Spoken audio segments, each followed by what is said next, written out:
Taip, gautas užsakymas. Nu čia aš pas save sode. Vaikas visada sako, dedu stoglangius, o kodėl man, sako, neįdedi. Yra va čia namelis padarytas, ten iš kitos pusės užlipė.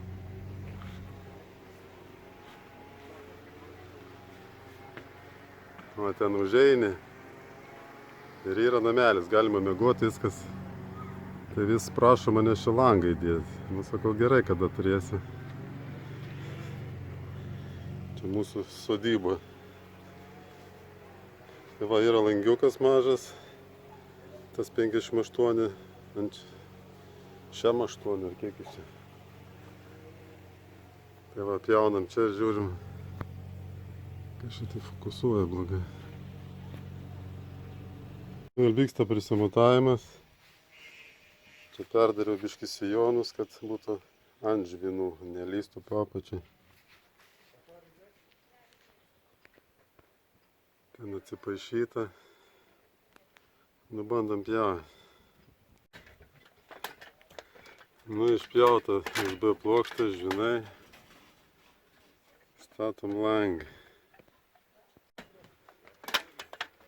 Įdėtas rėmas, dedu sijonus.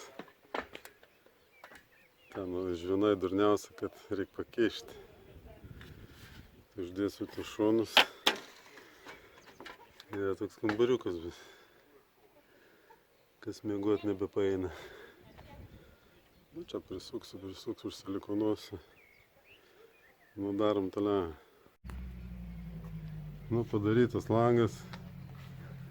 Savo sūneliui.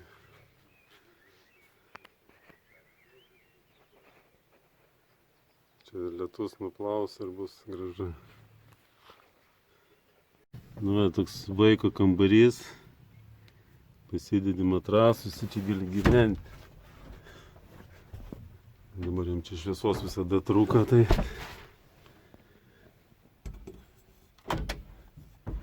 senas geras vėliuksas.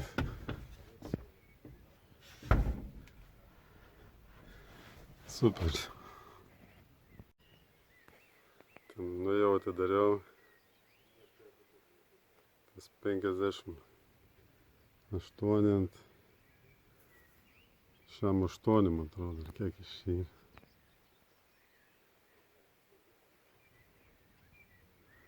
Nu, vaikas turės namelį. O suaugę turės, kur baliavoja ir nebus kur miegot, galės eiti pas vaiką miegot.